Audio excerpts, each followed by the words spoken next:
Hola, ¿cómo están? Bienvenidos a La Silla Vacía. Soy Daniel Pacheco. Hoy hablamos de la plata en el empalme, de cómo deja las finanzas públicas el gobierno de Gustavo Petro y cómo la recibe el gobierno electo de Abelardo de la Espriella. En conclusión, muy mal. La olla está raspada. Hoy estamos desde la redacción.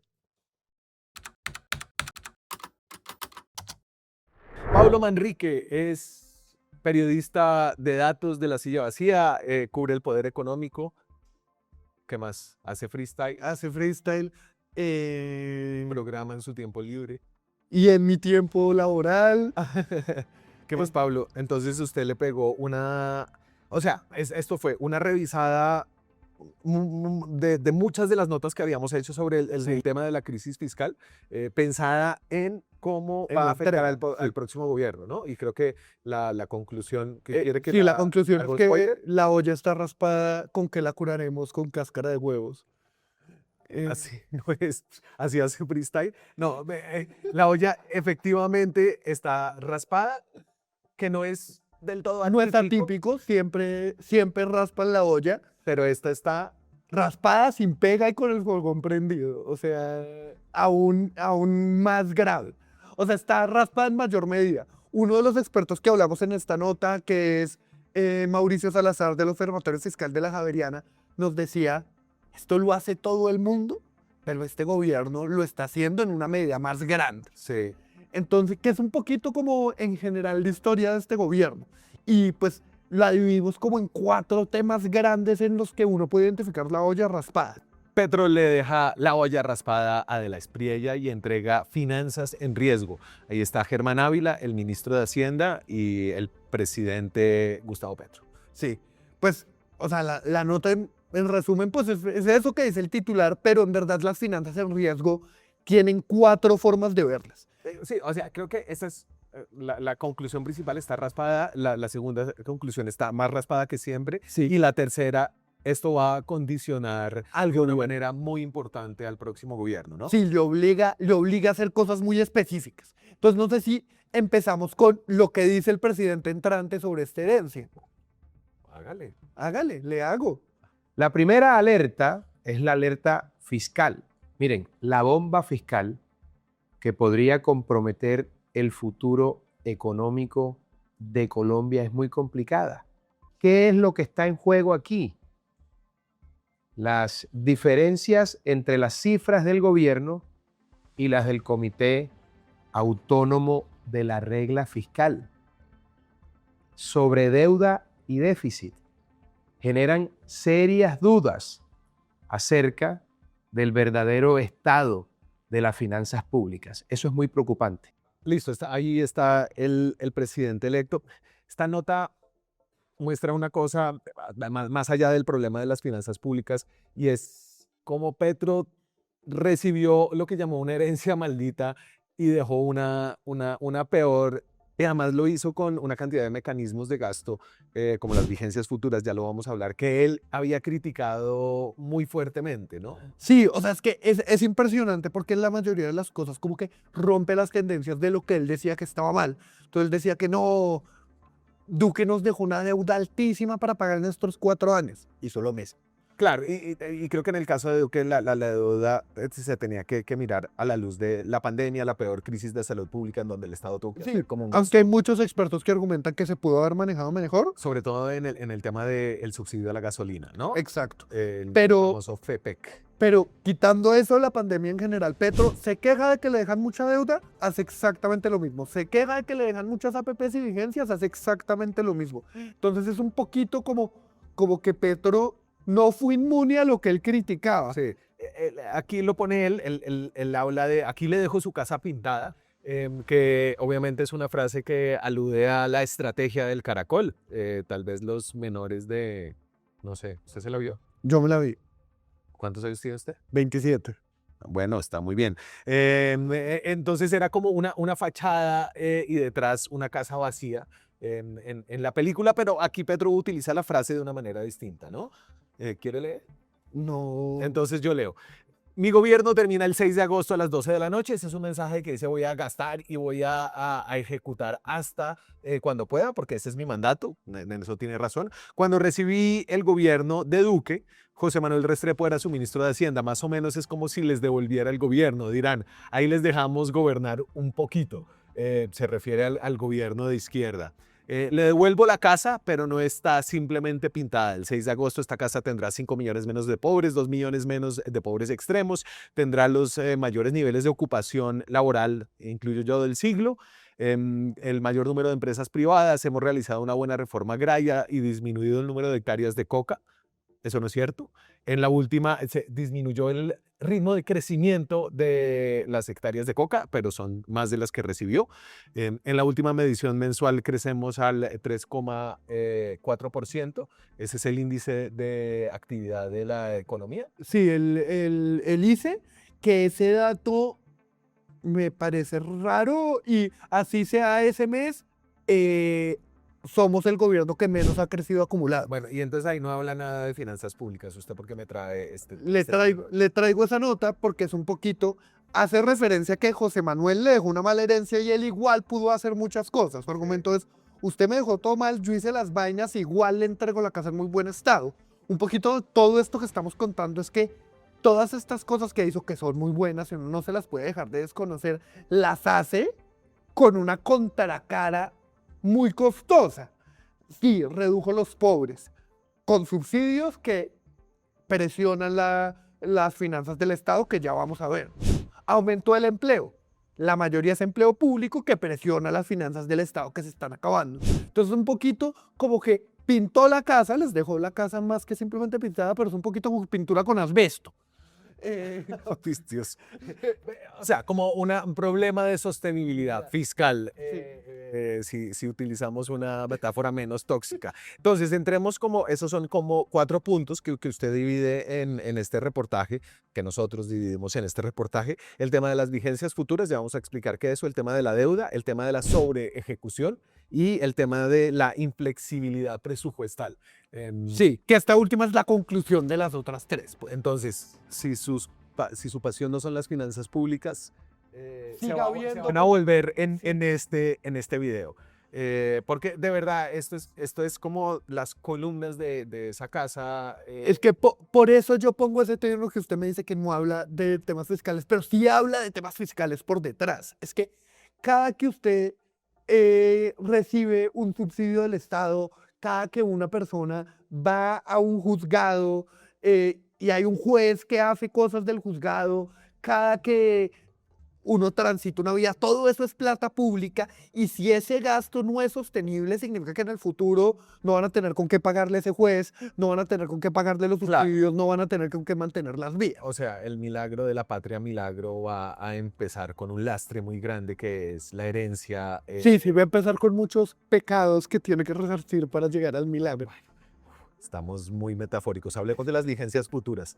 Este es el número de vigencias futuras. Ya puntualizamos qué es esto exactamente, que aprobó en el último año el gobierno de Gustavo Petro. Entonces, usted hace aquí una serie larga que me parece chévere de 26 años, Sí. desde el año 2000, que estos son precios constantes. Es decir, se pueden equiparar a lo largo del tiempo. No hay, o sea, acá si usted me dice eso es por la inflación, mentira, porque todo está equiparado a precios de 2020. Y el 2026 fue el año en la historia de Colombia en el que se aprobaron más vigencias futuras, 107 billones de pesos. Luego de haber aprobado muy poquitas, ¿no? Fíjense que ahí siempre salta, o sea, salta en el último año, en 2022. Eso Sí, es. ahí uno puede ver como un año en el que no salta, pero acuérdense que eso fueron gobiernos de 8 años de periodo. Claro, Álvaro Uribe en 2014 también tiene un gran salto. Para Santos y después Santos no se deja vigencias futuras a sí mismo, Sí. pero se las deja a Duque. Sí, muy bien. Entonces, las vigencias futuras son como una plata que usted compromete a futuro del presupuesto de sus sucesores para financiar proyectos de largo plazo. Sí, la lógica es, en Colombia lo que funciona es que yo presupuesto para un año y apruebo el presupuesto. Sí. El problema es que si yo quiero hacer proyectos que se demoran más de un año, que normalmente son vías, O más de 4 o 10. sí, o sea, mínimo más de un año, pero más de 4 igual. Ahorita hablamos de los tipos. Si se demoran más de un año, pues entonces me toca asegurar con la persona con la que hice el contrato que en el siguiente presupuesto Sí. va a estar esa plata y no va a hacer que el Congreso no lo apruebe. Entonces la forma de amarrar esa plata es con una cosa que se llama vigencias futuras, que es simplemente decir, yo apruebo y eso se aprueba con el COMPES y con el CONFIS El COMPES es el Comité de Política de Pública. Política Pública, entonces ahí se sientan varios ministros y entonces esto tiene un nivel de planeación y de compromiso institucional importante. No es solamente el presidente se le ocurre una cosa, no, tiene que tener la firma de una parte de su gabinete. Y el CONFIS, que es el que mira financieramente si eso tiene sentido, y lo que dicen es aprobamos. Al aprobar eso, al autorizar, no se llama aprobar, al autorizar la vigencia futura, lo que dicen es, puedo firmar el contrato a más de un año y me comprometo a que en el presupuesto eso va a estar. Hay 3 tipos de vigencias futuras, que son la ordinaria, que es cuando yo apruebo vigencias futuras durante mi periodo presidencial, Sí.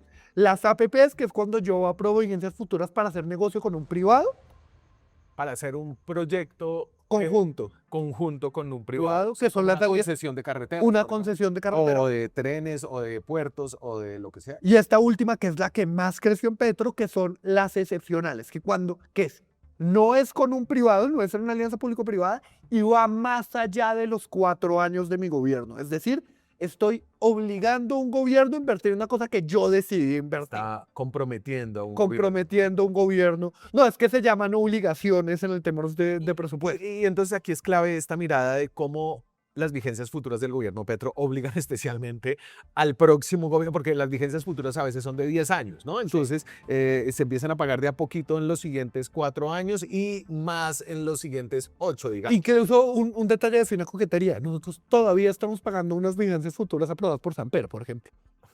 Fina coquetería. Entonces las vigencias futuras para los próximos 4 años, para el gobierno de Abelardo de la Espriella, son especialmente altas, ¿no? Entonces son vigencias futuras que fueron de relativamente corto plazo, ¿no? Y ahí entonces le mete 46 billones de pesos. Para que se hagan una proporción mental de cuánta plata es esto, el presupuesto anual de Colombia, incluyendo servicio de deuda, es de alrededor de 500 billones de pesos. Pero yo le doy otra que me Entonces, pone... esto es casi que el 10% de un presupuesto anual.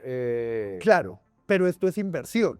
¿Cuánto es el presupuesto de inversión? 80 billones. 100 millones para ser generoso. Es decir, la mitad del presupuesto De de un año. inversión de un año. Sí. Es decir, pues es mucha plata y lo que hace es le quito margen de maniobra para que el siguiente gobierno escoja en qué gastarse la plata. Le toca gastárselo en esto porque ya nos comprometimos con la ¿Nos vigencia puedes futura. desarmar? Todo es desarmable, es más, hablando del cambio de opinión, Petro ha intentado desarmar todas las vigencias, pues muchas vigencias futuras con poco éxito. La más famosa es la de las APPs de la vía Mulalolo o Guerrero, que ha dicho que esa plata está generando dinero y no están construyendo la vía, que es verdad. Claro que es una vía que está frenada, que es una vía estratégica que conecta la salida de la carretera desde el centro del país hacia el puerto de Buenaventura, sin tener que bajar tanto hasta el Valle del Cauca. Entonces, él ha intentado, pero cuando uno ya tiene firmado un contrato asociado a una vigencia futura, es muy difícil hacerlo porque si usted la cierra, lo que tiene es que indemnizar a la contraparte del contrato. Y entonces Petro criticó muy fuertemente este modelo de las APPs, que es un modelo pues, que tiene unas ventajas y unas desventajas, ¿no? Creo que todos los que viajamos a veces en carretera sabemos que la desventaja en Colombia es que a cambio de unas vías que en general son buenas, de doble calzada, hay que pagar unos peajes muy caros, porque ese es el negocio de la concesión. Un privado que invierte recibe también vigencias futuras del Estado, pero a cambio cobra el paso de los vehículos. Claro, ¿cuál es la contraparte? ¿Qué es lo bueno de eso? Que el gobierno tuvo que girar toda la plata para construir la vía. Que no la tiene el gobierno de Colombia en un país tan arrugado y montañoso como Exacto. este, donde las Porque es carreteras muy cuestan. costoso. Entonces, ese es el costo y Petro lo ha criticado mucho, dice que es una forma de darle dinero a los privados, pero lo que nos damos cuenta es, si volvemos a la gráfica de vigencia general, la de las vemos que, sí, vemos que el gobierno en efecto había cumplido con esa idea. Uno mira todos los años Sí. antes del último y son años con muy poquitas vigencias futuras autorizadas. Son las más pequeñas de los últimos 10 años, como que estaban siendo consistentes con su argumento. Nosotros no vamos a hacer eso. Y en pero el último 2026 año cambian de opinión. le clavó 107 billones de pesos y de esos casi 50 que tiene que pagar de la escriba. Exacto. Y muchos de esos van en las APPs que tanto había criticado el presidente. Y entonces ahí tengo, aquí entonces usted hablaba que hay vigencias futuras excepcionales, ordinarias Y APPs. para las APPs. Ahí la mayoría son excepcionales. Que son las que tiene proyectos que se harán por fuera de su gobierno, Sí. ¿cierto? Y que hará y que compromete para que sean invertidas por el mismo Estado. Exactamente. Y 83 billones de pesos. Ningún gobierno había aprobado tantas APP, tanta plata en vigencias futuras para alianzas público-privadas como el gobierno de Gustavo Petro. ¿En qué se van a gastar? Y entonces vamos ahí a los sectores para avanzar y salir de vigencias. Entonces, ahí hay muy interesante. Transporte es donde habían estado históricamente todas las vigencias, que es la barrita azul, que es lo que le habían dejado en vigencias los otros gobiernos. Este gobierno aumentó las vigencias de transporte, pero estrenó las vigencias futuras para otros sectores. En seguridad no habíamos tenido vigencias futuras, aquel gobierno lo hizo especialmente para los aviones Gripen, que esto es una cosa muy importante, firmaron un contrato multimillonario que no va a pagar este gobierno en su mayoría. Sí. Muchos de esos pagos son pagos que tendrá que hacer el gobierno de Abelardo de la Espriella, y le sigue educación, donde el gobierno 13 billones de pesos en educación, que son como sedes universitarias. y el gobierno lo ha vendido ahora, antes criticar las vigencias, y ahora las vende como le estamos dejando asegurado al siguiente gobierno educación. Pero pues lo que está haciendo, que no lo puede criticar si está bien o mal, es creciendo lo que él considera que tiene que ser una buena política pública y anteponiéndose a la política pública que va a hacer el gobierno que en ese momento sería el electo. Listo, muy bien. Entonces, eso por el lado de vigencias futuras. En este caso, por eso decimos que la olla está más raspada que como la dejaban raspada los demás. Pasemos al segundo tema, que es el tema de deuda del que hemos hablado aquí bastante. Esta es la deuda que tendrá que pagar el siguiente gobierno. Este gobierno tuvo unos problemas muy grandes en lo que se llama la política fiscal, que tiene que ver con el balance entre lo que usted le entra y lo que usted se gasta, básicamente. Eso es el déficit fiscal. Calculó mal siempre lo que le iba a entrar, sobreestimó los recaudos de la DIAN, los recaudos de la reforma tributaria. Hay algunos que dicen que lo sobreestimó pues con buenos sentidos. Hay otra gente que dice que pusieron carne en el asador, es decir, que lo sobreestimaron sabiendo que lo estaban sobreestimando para poder justificar gastos más grandes. Entonces esas fueron unas cuentas alegres que se terminaron pagando con deuda, más deuda de la anticipada y deuda en un contexto en el que el gobierno no pudo transmitir confianza a los inversionistas que compran los títulos de deuda pública, por lo cual la tasa de interés a la cual el gobierno Petro se terminó endeudando superó sus propias expectativas, rozó el 14%. Superó el 14%. Superó el 14%. Este es hechura de Javier Cuéllar, el director de Crédito Público, un hombre que combina la política y las finanzas. Fue gerente de la campaña del pacto en Tolima, es cercano al ministro de Salud Guillermo Alfonso Jaramillo, pero también un banquero y un trader que pues era respetado por sus colegas, por sus Y conocimientos. es muy, o sea, es un trader muy avesado, muy inteligente. Y le deja este es el legado que le deja Cuéllar al siguiente gobierno de Entonces, Abelardo de la Espriella. estas barras son comparando mayo 2025, antes de que entrara Cuéllar, Sí. y mayo 2026, después de que entrara Cuéllar. Este es importante, este cálculo es el único que van a ver que no es nuestro, este es del Banco de Bogotá, de Investigaciones Económicas del Banco de Bogotá. Sí. Ellos hicieron este cálculo, entonces lo revisamos, pero pues este cálculo es de ellos, al César lo que es del César. Lo que vemos es, desde que entra Cuéllar, cómo cambia la deuda solo para los próximos 4 años. Entonces esta es la deuda que se tiene que pagar en 2027, 2028, 2029 y 2030. ¿no? Sí. Que es básicamente el cuatrenio de Abelardo de la Espriella. Y pasó en el 2027 de 46 billones a 66 billones. Sí. En el 28 está plana. Eso es porque cogió mucha deuda de corto plazo, ¿no? Exacto. Que se vence rápido. Y hace una cosa que, pues, Cuéllar dice que esa es su estrategia. Lo que hizo es, a mí me están cobrando tasas muy altas porque según ellos porque el Banco de la República subió las tasas, según mucha gente porque no hay confianza en el Estado. Entonces lo que él dijo es, las tasas a corto plazo siempre son más bajitas. ¿Yo qué voy a hacer? Voy a coger la deuda a largo plazo y la voy a mandar a corto plazo. El problema es que alguien tiene que pagar esa deuda. Sí. El argumento que da Cuellar a los inversionistas, porque a nosotros no nos responde, es la razón por la que yo hago esto es porque yo lo que quiero es que el siguiente director de crédito público coja esa deuda y la patee. Yo no quiero que ellos la paguen. Sí. ¿Eso qué significa? Que pues está, como su merced dijo, condicionando al siguiente gobierno a hacer una cosa. Claro, entonces vuelvo a esa gráfica y aquí creo que es clave y usted fue, yo creo que la primera persona que hizo ese cálculo y es, ¿esto a quién termina beneficiando?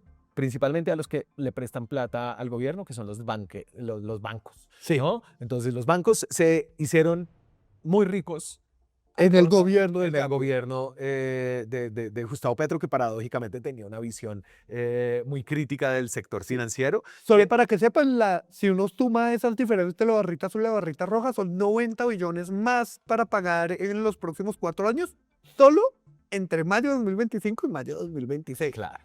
Y entonces aquí lo que va a tener que hacer el gobierno entrante es refinanciar deuda de nuevo. Sí, lo que nos decía un economista del Banco de Bogotá, que se apellida Rojas, me olvidó el nombre, es literalmente lo que tiene que hacer Miguel Gómez es posesionarse y ponerse a hacer refinanciamiento de la deuda. Sí. O sea, el señor llega el 7 de agosto y el 8 de agosto tiene que estar refinanciando deuda porque esto no da descanso. Sí.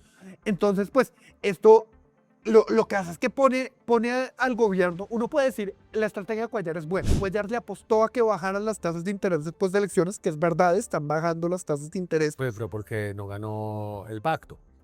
O sea, Sí. porque llegó un gobierno que tiene una posición que a los inversionistas los hace sentir más confiados en que le van a Sí, hay malas lenguas que se burlan diciendo que Cuellar lo que hizo fue apostarle a que ganara Abelardo para que bajaran las tasas, porque el argumento de Cuellar es, si bajan las tasas el próximo año, yo lo que hago es, pues yo no, sino el siguiente director de crédito público lo que hace es patear esa deuda a tasas mejores, y es verdad que las tasas ya bajaron. Dijimos que superaron el 14 y ya está en el Sí. 2. Claro, esto se vuelve, no es un escenario ideal bajo ningún lente, pues porque el Estado colombiano se vuelve un refinanciador de su deuda permanente, ¿no? Y para un país que perdió el grado de inversión, que es como una certificación que dan las agencias crediticias internacionales, un país que rompió la regla fiscal y un país que tiene lo que llaman un déficit primario, es que sacando el servicio de deuda, usted sigue teniendo menos recaudo y menos ingresos que sus gastos, pues tiene unas finanzas públicas que no son estables y va a tener que pagar unos intereses muy altos de manera estructural por muchos años. Esto es un lastre enorme para el futuro de nuestros hijos y de sus hijos casi. Sí, y ahí hay un problema también, que es que esto fue una apuesta que le está saliendo bien, pero hay mucha gente que dice que en el tema fiscal no debería apostar. Esta sería una estrategia buenísima. Claro, pero fue una apuesta para poder gastar. Y para poder gastar con deuda más barata. Sí. O sea, la apuesta sí fue bajar la deuda, pero es una apuesta. Lo que dice incluso el director de presupuesto, exdirector de presupuesto de este gobierno es, esa estrategia sería buenísima si usted fuera un trader con plata de un privado, pero no apuesta con la plata pública. Pues es lo que dicen ellos. Con la plata pública es mejor ser conservador que tomar riesgos que pueden salir muy mal. Sí. Porque acá, si la apuesta le sale mal a Cuellar, el que termina sin plata no es Cuellar, el que Claro. termina sin plata es el Estado. Interesante ver dónde termina trabajando Javier Cuellar, ¿no? Después de haber desarrollado una estrategia que benefició tan ampliamente al sector financiero, si termina trabajando allá, pues... En sería 4 años interesante. veremos. ¿En 4? Porque tiene un En periodo... 3. ¿Cuánto tiene un periodo de enfriamiento o no? O sea, no puede saltar de una... Creo que solo un año. ¿Un año? Yo digo 4 años como para darle tiempo de que se acomode. Listo, entonces, la deuda. Este es el segundo ítem en donde la olla queda muy raspada. Hablemos un poquito de cómo ejecutó al final del gobierno Gustavo Petro. Entonces, Ahí hay una cosa muy rara, que es, este gobierno es especial en que ejecuta, excepto por el último año, ejecuta muy lento. Nosotros hicimos, no sé si se acuerdan. Esto es a corte de mayo, por eso todos están en 40 y pico, Sí, ¿no? todo es a corte de mayo. Es ejecución a corte de mayo de cada año para poder hacer dos comparables. ¿No se acuerda que nosotros hicimos una nota, creo que hace ya como 6 meses, donde mostramos que este gobierno ejecutaba muy mal por el cambio del gabinete? Sí. Que cada que cambió un ministro, este es un gobierno que es históricamente el que más lento ejecuta. Sí. Lo raro es que pasó de ser el que más lento ejecuta a ser 2026 el año donde a mayo se ha ejecutado más rápido. Sí. Este dato es muy importante, este 48% es restando los 10 billones que les va a tocar recortar porque no les aprobaron ni la tributaria en una emergencia económica. Pero entonces lo que pasa es, este gobierno ejecutó atípicamente respecto al más alto. Sí. Lo que usted me va a decir es, usted está criticando al gobierno por hacer bien su trabajo, usted lleva 3 años diciéndolos que Pues, o está sea, muy lento. sí, gastarle medio billón de pesos a contrataderos para regalar telas y neveras y microondas en plena campaña electoral es una ejecución y una inversión de largo plazo, pero Claro, pero ahí el tema es, nosotros en la silla fuimos muy críticos de que el gobierno ejecuta muy lento sí, y ahora estamos diciendo que está mal que ejecute muy Sí. rápido. palo porque boga, palo porque no boga. Claro, la razón es, y ahí está en la siguiente gráfica, es que cuando uno ejecuta no es que uno esté terminando el contrato. Sí, Ejecutar es comprometer. Comprometer es firmar el contrato. Cuando ese porcentaje de ejecuciones de lo que yo puse en el presupuesto, ¿cuántos contratos firmé? ¿Sí? Pero eso no significa que yo haya pagado esos contratos. Si yo firmo esos contratos y no los he pagado, pues tengo lo que se llaman contratos por pagar, que ahí tenemos la gráfica que nos muestra que la diferencia entre los contratos que Sí. firmé y lo que pagué es de, Pacheco, si me ayuda porque no llego hasta allá, creo que son 60 y puto 68 billones de pesos. Es Entonces, decir, estos son las cosas que ya dejó firmadas en su programa de gobierno, ¿no? En la economía popular, y que al siguiente gobierno no es que esté en el presupuesto, es que ya está firmado el contrato, les toca pagar esa plata. Sí, Eso significa otra vez otro espacio que se le quita al gobierno. Estas tres vainas se suman a una cosa que es como lo más importante y lo que me muestra esto qué tan maniatado deja de lado. sí. Y eso es la inflexibilidad. Entonces, esta no es, digamos que la inflexibilidad es casi que una consecuencia de de los 3 puntos anteriores que hemos mencionado, que fueron vigencias futuras, deuda y ejecución. Entonces, la inflexibilidad tiene que ver con lo que usted ya no puede cambiar porque son compromisos Constitucional.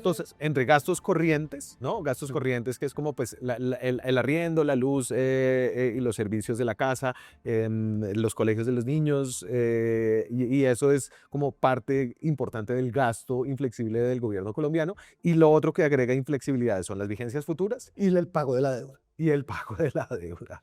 Y entonces ahí uno ve una cosa súper interesante. Entonces, esto podría ser como, ¿qué tanta gabela tiene la Patria Milagro al inicio de su, Exacto. después del diluvio y al inicio de cuando bajan las aguas? Ambos estamos súper... Oh, estoy... sí, ¿qué tanto espacio hay en la arca de Noé? Ese porcentaje.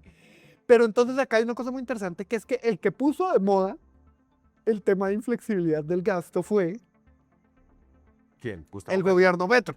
Decían, nosotros estamos en una crisis fiscal porque hay muchos gastos inflexibles, entonces nos toca que nos aprueben una tributaria, nos toca...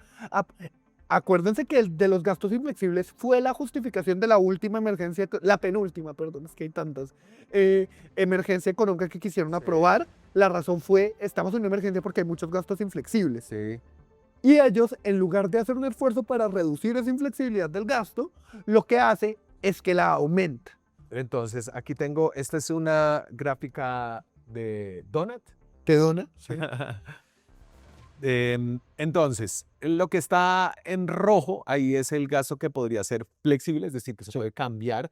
Esto es en la vigencia 2026. Sí. Que la vigencia 2026 va, digamos que coge el primer semestre del gobierno de la Espriella, quien tiene que llegar a rematar el presupuesto 2027 en el Congreso, Sí. ¿no? Pero hay una lógica de los gastos inflexibles, que es como son inflexibles, reducirlos entre un año a otro es muy difícil porque pues son inflexibles. Claro. Entonces esto no nos da una señal solo de este año, sino cómo van a ser los años Claro, siguientes. porque las vigencias futuras quedaron para los siguientes Exacto. años. La deuda quedó para los siguientes años. Intereses, miren solamente lo que paga en intereses, que ni siquiera, intereses ahí ni siquiera usted ya está pagando ese servicio de deuda e intereses. Hay uno que es interés y otro que es pago de la deuda. ¿Dónde está pago de la deuda? Otra transferencia, versión inflexible, nómina, pensiones, salud, Sistema General de Participaciones, esos son transferencias, FEPEC. Hablemos de el FEPEC. Listo, acá Que creo que aquí hay como... una cosa que sí le tenemos que comprar. Listo, entonces todas esas son las inflexibilidades, lo rojito es lo que queda por mover. Entonces, una de las inflexibilidades que en ese país ustedes la ven muy chiquita, pero antes era gigante, era el FEPEC, Sí, es el Fondo de Estabilización de los Precios del combustible. ¿Cómo funciona el fondo? Cuando la gasolina está muy cara, uno saca plata de ese fondo para bajar el precio de la gasolina, para subsidiar el precio de la gasolina. Y cuando el precio de la gasolina está muy bajito, la diferencia se la mandan al fondo. ¿Qué pasa? Históricamente siempre ha estado alto. Entonces el FEPEC lo que ha sido es, se había concebido para que se manteniera a sí mismo, pero lo que pasó es que incurría en deudas, que, y esto toca aceptarlo, las pagó este gobierno. Entonces el gobierno Petro utilizó un poco la gobernabilidad popular que tenía, ¿no? ¿Por qué? Porque el precio de la gasolina afecta a la canasta básica, ¿no? Y golpea la inflación, así que los productos sean más caros, los productos de la canasta básica, pues porque son productos que son muy sensibles a los precios de transporte, etcétera, etcétera. El gobierno Petro, siguiendo como su bandera ambientalista, se dio un lapo fuerte y redujo los subsidios de la gasolina corriente. Quería hacerlo también con el ACPM, ahí no pudo porque se le pararon los camioneros y este es un gremio muy, muy, muy complicado que para el país Muy fácilmente, sí, pues tienen el control de la vida. entonces no pudieron terminar de quitar los subsidios de la gasolina, que son además unos subsidios que sí afectan los precios de la canasta básica, pero son unos subsidios que se pagan sobre todo para la gente más rica. Es como subsidiar a los más ricos, ¿no? A los que tienen carros, a los que son los dueños de los medios de transporte. Sí, pues uno también podría decir subsidiar el precio de transportar la comida. Sí, pero creo que En tu mayoría es cálculos como la mayoría de la plata es como el régimen de pensiones anterior, que la mayoría de los subsidios se iban para pagar las pensiones más altas Y no, de acuerdo, era un subsidio regresivo. Sí, Y ahí el gobierno se delapo y reduce eso a casi cero. sí. Eso es un logro gigante. ¿Cuál es el problema? Que en vez de dejar ese espacio de flexibilidad que le dejó reducir el FEPEC, aumentó los otros. Sí. ¿Cuáles son los otros? SGP, que se tiene un tema que se supone que eso viene acompañado de una ley de competencias que no ha Claro, pasado. SGP no ha entrado en vigencia, o sea, no, todavía no está la reforma de No la entró en descentralización, vigencia. no ha entrado en vigencia. O sea, ese gasto, Ese país pongamos no. ese país otra vez, porfa. No tiene ese SGP, pero es que el SGP sube como porcentaje del gasto del Estado y del presupuesto. Y como el gobierno subió el presupuesto, entonces sube el SGP. Claro, entonces estas son como las inflexibilidades estructurales de Colombia. Es uno de los problemas importantes de administración pública que Hay cosas que no se nos pueden recostar. apasionan. Y esto, Entonces, el de pensiones es un gasto inflexible que va a ser y que tiene que gestionarse de una manera, eso es un problema futuro, si se aprueba finalmente la reforma pensional, esa va a ser una inflexibilidad aún mayor. El tema de intereses es de medio, ¿no? Entonces, eso es el problema de vivir al debe y es que se le va cargando a uno, los intereses se vuelven un peso recurrente que ahí, pues no me tocaría hacer un cálculo al ojo, pero ¿qué será, Pablo?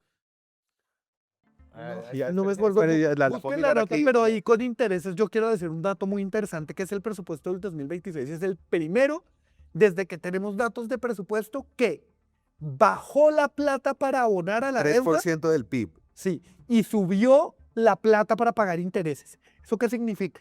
El gobierno tomó la decisión de voy a abonar menos a la deuda, es decir, cuando uno abona la deuda, reduce la deuda Sí. y voy a pagar más intereses. Entonces, esta estrategia de collar de la que hablamos rompió la tendencia histórica en la que tendíamos a gastar menos en intereses, sino a gastar más en reducir la deuda, que Sí. pues cualquier persona que haya pagado una tarjeta de crédito sabe que eso es lo que uno debería hacer. Listo. Este nivel de inflexibilidad, entonces decimos, este es un problema estructural, este no es un problema que se inventó el petrismo, un legado exclusivamente del petrismo, pero un poco en línea con el enfoque de esta nota es que fue especialmente grave en este gobierno, como muestra esta línea, que nos muestra el nivel de inflexibilidad en el que entregan... el nivel de inflexibilidad año a año.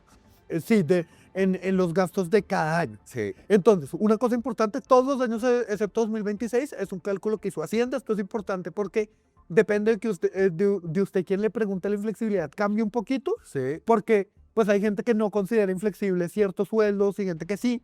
Y el último es un cálculo nuestro que literalmente simplemente sumando lo que dijo el gobierno para 2026, porque ellos no pusieron el de 2026 en el marco fiscal de mediano plazo. Pero lo que vemos es que pasa de 12, perdón, a 4%. Es decir, se partió en 3 la cantidad de gasto flexible. Es decir, el porcentaje de gabela, en ese porcentaje que ustedes ven ahí, es donde se hacen las políticas públicas. Porque en los otros gastos que le toca hacer, pero en las inversiones que usted decide como gobierno, suceden en ese porcentaje. Y ese porcentaje es históricamente el más chiquito en 2026. Ok, puede ser un milagro del 4% igual. Puede ser un milagro del 4%, o puede, que este es el argumento, es en esto del cálculo de inflexibilidad, puede el gobierno decir lo que usted ve llama inflexible, como el funcionamiento del Ministerio de Igualdad de Sopamino es inflexible, recórtelo. Esto que usted ya, que es mucho más difícil, pero también es una cosa que quería decir. Estos datos muestran que el gobierno está dejando la hoja raspada, pero también muestra que algunas de las promesas de campaña que está haciendo Abelardo son, por lo menos según estos datos, casi imposibles. Porque si Abelardo prometió en campaña que va a recortar el 25% del Estado, pero según este dato, solo el 3% es recortable, y el año pasado era el 12%, entonces, ¿cómo hago ese 25%? ¿Cómo hago con el 22% que me queda?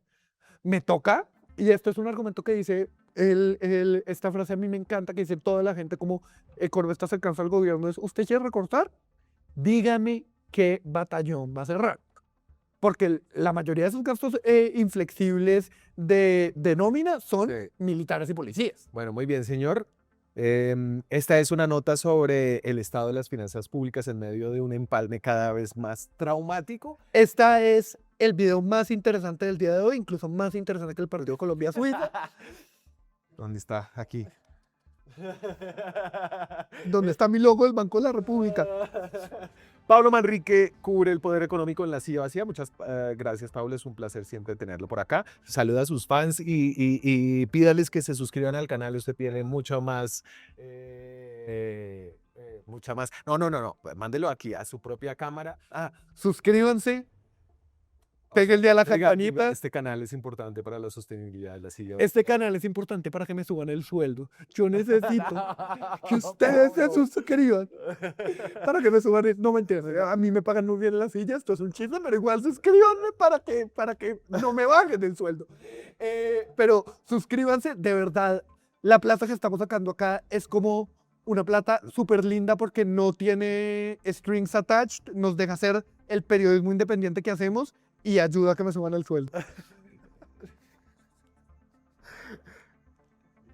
No sé. Bueno, señor, muchas gracias a ustedes. Chao, que estén bien.